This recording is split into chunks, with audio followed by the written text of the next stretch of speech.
छेड़खानी। चढ़ल जवानी में होला परेशानी, जहाँ जहाँ जाए सब कर छेड़खानी। एही कारण से यहाँ हो तो बवाल बा।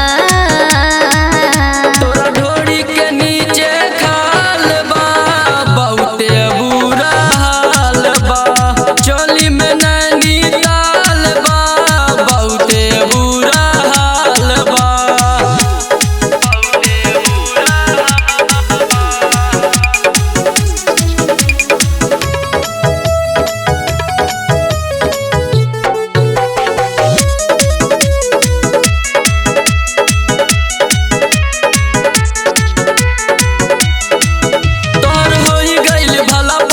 करस पाला सच सच बोला गोरी कैलू मुँह कहाँ काला।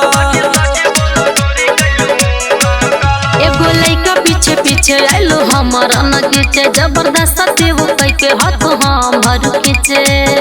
करत रही माना तबो मिस दिल गालबा।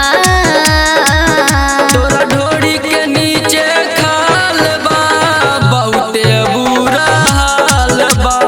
चोली में नैनी ताल बा, बहुते बुरा हाल बा।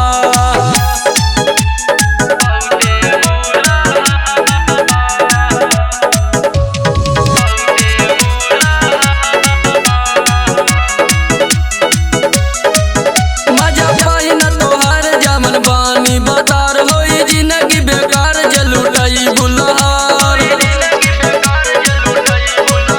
सुन वीरेंद्र दीवाना तू ही लूट लख जाना, राइटर गोविंद राव कहे कर तार मना।